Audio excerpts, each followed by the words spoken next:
Please let me be your child, Grandma. When I returned home, my 5-year-old grandson was sitting on the doorstep in the sweltering heat of 100 degrees Fahrenheit. His face was flushed red, so I quickly brought him inside to cool down. It's a 30-minute walk from his house to mine, even for an adult. I couldn't believe he had come all the way on his own. "Where are your mom and dad?" I asked. They went to Hawaii. He replied. Shocked by his answer, I confirmed it and discovered that my son and his wife were indeed in Hawaii. I'll make them regret this. Enraged, I decided to take action against them. I've been married to my husband, who is the same age as me and runs a business, for 40 years. Our daughter and son are both married and have moved out, so it's just the two of us living together now. Our daughter, Ellis, lives about an hour away by car and has a family of 3, including her husband and our 8-year-old granddaughter. Our son, Chris, lives about a 30-minute walk away with his wife, Grace, and their 5-year-old son. Ellis often comes by car to visit and cheekily takes some of our dinner in food containers. Although our son lives close by, his wife, Grace, gives off the impression that she doesn't want us to be too involved in their lives. I clearly felt it on my grandson's 5th birthday. I called Grace, but it went to voicemail, so I left a message and went to my son's house. When I rang the doorbell, my daughter-in-law came to the door, but she had an obviously displeased expression on her face. "What do you want?" "I left a message on your voicemail, but today is Jeff's birthday, so I brought a gift." "Huh? Jeff's?" For some reason, Grace looked up for a moment as if she was thinking. I then tried to hand her the cake I brought, but she refused to take it. The cake from this place is really delicious. The sponge is so soft. Jeff likes strawberries, so I thought he'd be happy. But before I could finish, her expression remained stern, and she sighed, giving me a look that felt almost like a glare. "Maybe you've already prepared something?" "In that case, this was unnecessary," I said. "No. Sweets cause cavities, so we don't let Jeff eat them. Please take it back." Her blunt tone left me bewildered, but I figured she was just being cautious about our grandson's health, so I put the cake away. Then I tried to give her the Lego set I bought since Jeff had wanted it before, but this time she looked at me with an exasperated expression. "We don't need such a trivial thing. Don't you understand it will just clutter up the room?" "Please, let me at least give it to Jeff directly. I want to say happy birthday to him." However, Grace never allowed me inside, nor did she let me see my grandson. She must really dislike me. Her feelings were so intense that they pierced through me. It's incredibly rude to buy things without knowing the circumstances of someone else's household. Next time you bring a gift, please make it cash. Goodbye. Before I could respond, she slammed the door shut with a loud bang. Expecting to see the joy on my grandson's face, I returned home with an overwhelming sense of emptiness. My husband noticed the cake box, my bags, and the disappointed look on my face. "Why did you bring it back?" he asked with a puzzled expression. After I explained my interaction with Grace, he said, "That's going too far. You should contact Chris." Taking his advice, I called my son after I assumed he had finished work. "What do you want?" "You haven't heard from Grace yet, have you? I brought a cake and a present today because it's Jeff's birthday." "Oh. Really? I see." My son responded in a similar way to how Grace had, which puzzled me. As I recounted the conversation with Grace, my son suddenly became angry. What the hell were you thinking? We have our own way of raising Jeff. And honestly, buying a cake and a present without asking first, don't you think that's just plain rude? I never expected such a response, and I ended up being scolded by my son for what felt like an eternity, leaving me feeling dejected. After the call ended, I sat there with slumped shoulders. My husband kindly suggested, Since you bought it, let's eat the cake. As we shared the cake, I couldn't help but feel that what I did was just a nuisance. The sadness welled up inside me, and tears began to fall. My husband quietly handed me a tissue. I feel so pathetic, crying over something like this at my age. I couldn't shake the feeling that my son had changed, and my heart felt like it was being torn apart. 2 weeks later, on another scorching hot day, I returned home from shopping to find a child sitting on the doorstep. As I got closer, I realized it was my grandson, Jeff. I immediately rushed over to him and asked, "What's wrong?" He looked up at me, drenched in sweat. Please let me be your child, Grandma.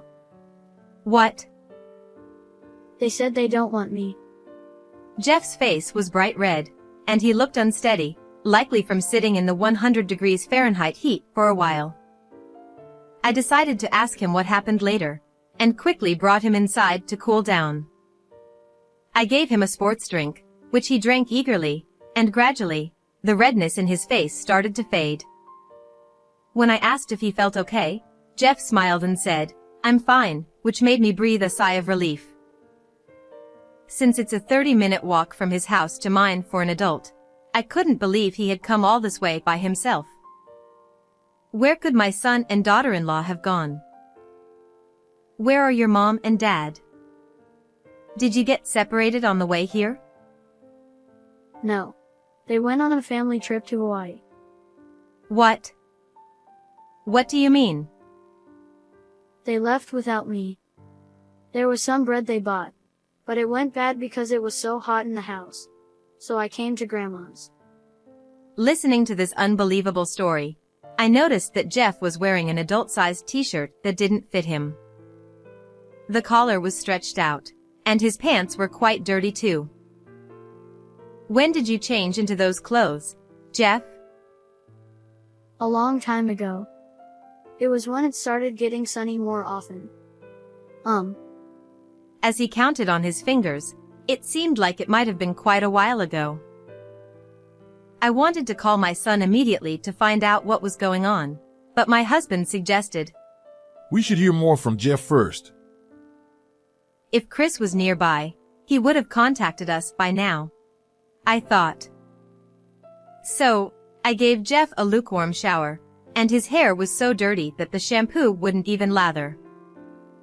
Filthy water ran off his body. He seemed so thin. Were his ribs this visible before? As I gently washed him, trying not to hurt him, I noticed several small bruises on his arms and legs.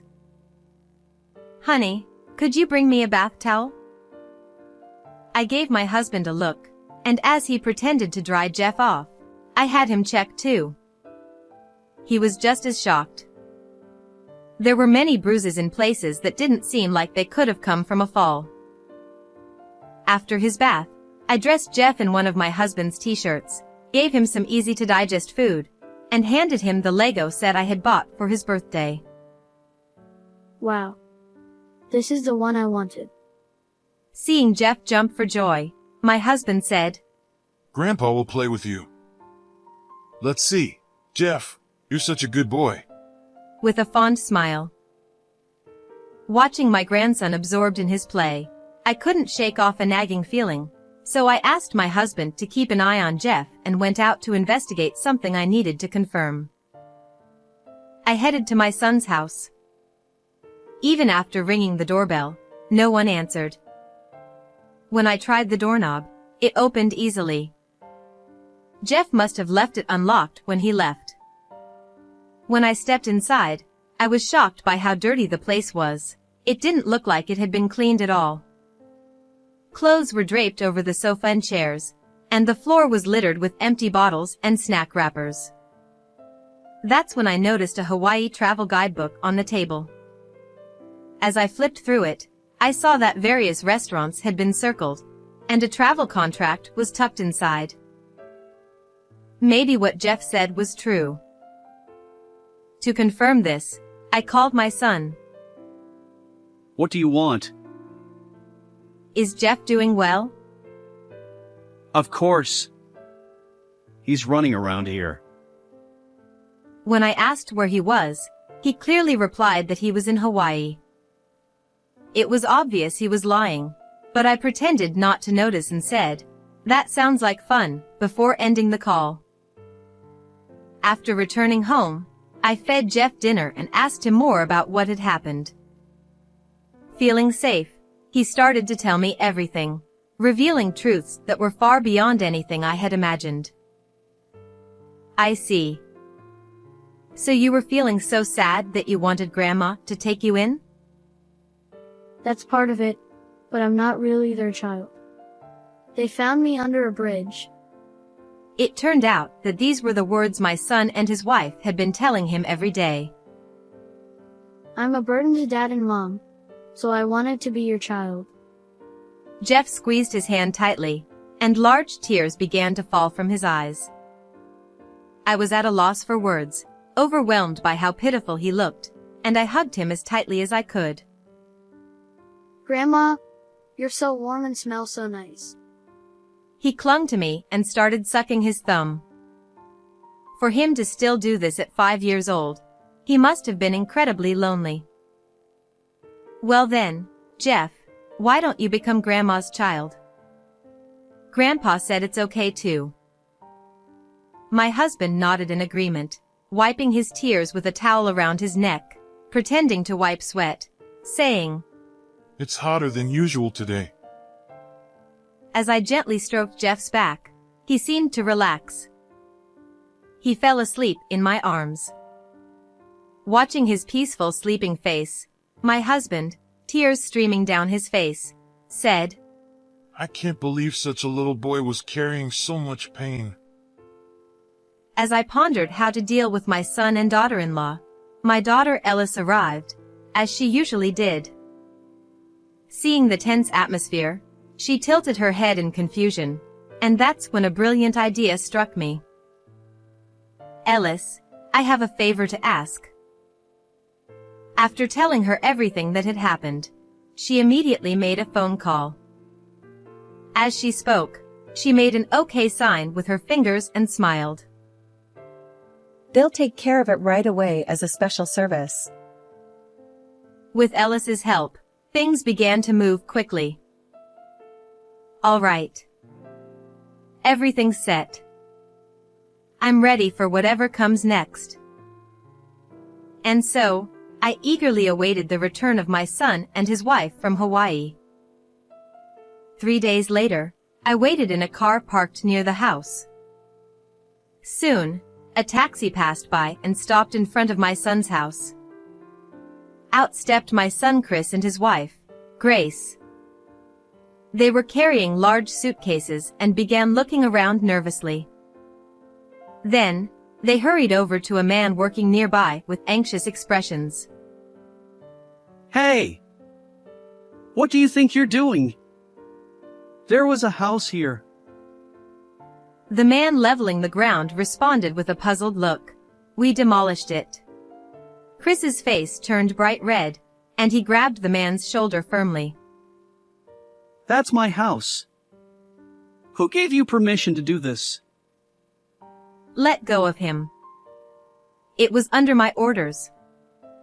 I had it completely leveled. I stepped out of the car and walked briskly toward my son. Chris, standing there with his mouth agape, seemed like he wanted to complain, but I cut him off. Did you enjoy your romantic getaway to Hawaii while abandoning your child? What? While you were having fun in Hawaii, Jeff walked all the way to our house by himself. He told us everything. At first, my son and his wife had taken care of Jeff, but as he grew older, they began to see him as a burden. They fed him only snacks and instant noodles while they dined out regularly. They barely bought him any clothes, dressing him in Chris's old, worn-out t-shirts. And that's not all. What were you thinking? Telling him he was a child you found under a bridge? Jeff was getting cheeky, so we just scared him a little. Then how do you explain this? I pulled out my smartphone and showed them photos of Jeff's bruised, emaciated body. Jeff had confided in me that Grace would pinch him whenever she was upset, which shocked me. That little brat. I'll deal with him later. Be quiet. What are you saying? It's a mother's job to punish her child when they do something wrong. Grace bit her lip in frustration, seemingly unaware of how cruel her actions were. She excused herself by saying that she had only given birth because she was pregnant, and that she never really liked children. She even said that kids were just a financial burden, making it clear that reasoning with her was pointless. As I grew more exasperated and tired of talking, Chris stepped in front of me, irritated. What's wrong with going to Hawaii as a couple? We deserve a break from parenting too. And who are you to say that when you barely took care of your child? Besides, just as I was about to continue, there was a loud bang as a door slammed shut, followed by the sound of someone walking briskly toward us. It was my daughter Ellis, who had gotten out of my car. If you don't want him, I'll raise him, she snapped, glaring at Chris. Immediately, Chris and Grace's faces lit up, and they rejoiced together, saying, "That would be perfect." I wish we'd just given him to you in the first place, Ellis. The decision's made then. We're leaving now. Goodbye forever. Wait a minute. You tore down my house without permission, and you're just going to leave? Did you actually live there? It was a total dump. Backing me up, Ellis added. I was shocked at how filthy it was. But Chris and Grace, undeterred, shouted at me to give their house back. I think you're confused. The house belongs to me. They must have completely forgotten about such things. When they were getting married, they asked, if you're not using it, could we live there? So I let them stay, thinking that the house would be better maintained with someone living in it. After a moment, it seemed they finally remembered, as they both simultaneously put their hands over their mouths. What about all our stuff inside? You can't just throw it away. I put Grace's clothes that were thrown over the sofa and Chris's belongings in a storage unit. I showed them photos of the house before it was demolished, and Grace, clearly embarrassed, tried to snatch the phone from me. But I dodged her attempt and looked them both squarely in the eyes. You'll have to pay for the storage yourself. And just so you know, the furniture and appliances were mine, so I had them disposed of. How did you manage to tear down the house so quickly? That's impossible. When I told Ellis's husband about the situation, he found people who were available right away. Actually, my daughter's husband, Tony, runs a demolition company. Even though it was a lot to ask, Tony, who is a family man and loves children, immediately promised to help, saying, I won't stand for this. I'll get started right away. Chris and Grace had never imagined we would take such action. They dropped the bags they were holding and stood there in shock. At that moment, Tony arrived. I took care of it right away because it was a request from my mother-in-law, who always cooks delicious meals. So, Chris, how do you like my work? He flashed a big smile, showing his white teeth. When Tony grabbed Chris's hand for a firm handshake, Chris muttered, "It hurts," under his breath. Compared to Tony, who does physical labor every day, Chris stood no chance. Realizing this, Chris couldn't bring himself to argue and looked at me, mumbling, Damn it. Where am I supposed to live now? Mom, do something. We don't have any savings. Astonishingly, they had spent all their earnings. On top of that, they maxed out their credit cards with their extravagant spending in Hawaii. Chris, nearly in tears, grabbed my arm and started to plead, using harsh words. "There is a place you can live." Where? Without answering, I got into the car, and Chris and Grace hurriedly followed. I drove them to the house where my husband and I live and showed them to a room at the back. Their faces relaxed with relief, but I signaled my husband, who then made a phone call. After a while, I saw a car with red lights pull up in front of our house through the window. "I've been expecting you. They're in this room, so please go ahead," I said as I flung the door open. Inside, Chris and Grace were lying down, relaxing. But when they saw the police officers enter, they were absolutely shocked. "I've found you a new place to stay," I said. What do you mean? "You're being charged with abandoning your child to go on a trip to Hawaii. Not to mention, the abuse you inflicted on Jeff, denying him proper food and care. These are serious offenses." When the officers told them, "We need you to come with us to the station," my son and daughter-in-law turned pale and began trembling. With tears streaming down his face, Chris clung to me, pleading, Please, I won't do it again. Just let us off this time. "You're apologizing to the wrong person," I snapped. When they saw Jeff hiding behind me, Chris begged, Help your dad. while Grace added, No, Jeff. Help your mom. both trying to manipulate him with tears. Then, Jeff stepped out from behind me and extended his hand toward them. "Officer, these two were mean to me. They're not my real parents. They just picked me up from under a bridge." The words struck them like a boomerang, leaving them speechless. When the officer gently asked Jeff, "Can you tell us more about what happened later?" Jeff replied, "Yes. They used to pinch me hard." and showed the bruises on his arms and legs.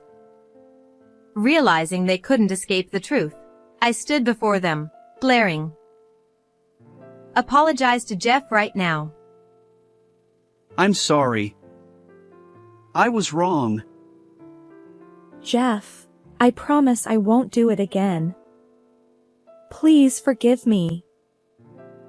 "Don't touch me. I'm going to live with Ellis's family now." Hearing this, Jeff moved closer to my daughter and her husband, clinging to them. Tony picked Jeff up, saying, Jeff, we'll protect you from now on. Then, turning to my son, Tony added, I can't stand bullies who pick on the weak. If anything else happens, I won't let it slide. Ellis, too, spoke up. Chris, you're the worst. How could you hurt such a sweet child? Jeff, thank you for becoming part of our family.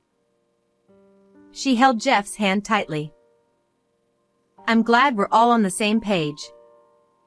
This matter is now settled. Don't you dare come near Jeff or us again. With a surprisingly firm tone, I declared, and my son and his wife, heads hung low, were escorted away. After that, we submitted both Jeff's testimony and the photos I had taken, and my son and his wife admitted to their crimes and were found guilty. Although they avoided prison time, they were ordered to pay $20,000 in damages for the harm they caused Jeff. With their belongings still in the storage unit, the fees for that kept piling up daily, and they were also inundated with credit card bills. My son and his wife are now living in a kind of hell on earth. Having lost their home, they might actually end up living under a bridge. Jeff was taken in by my daughter and her husband, and now they live together as a family of 4 with their daughter. As usual, my daughter comes by around dinner time, cheekily packing leftovers into food containers. And when 2 small hands suddenly reached out, Jeff and granddaughter were already munching on some fried chicken. My daughter playfully asked, "Hey, can I have some too?"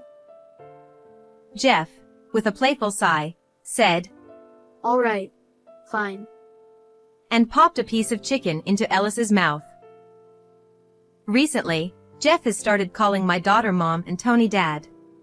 My daughter told me that the first time Jeff called Tony Dad, Tony was so happy he cried.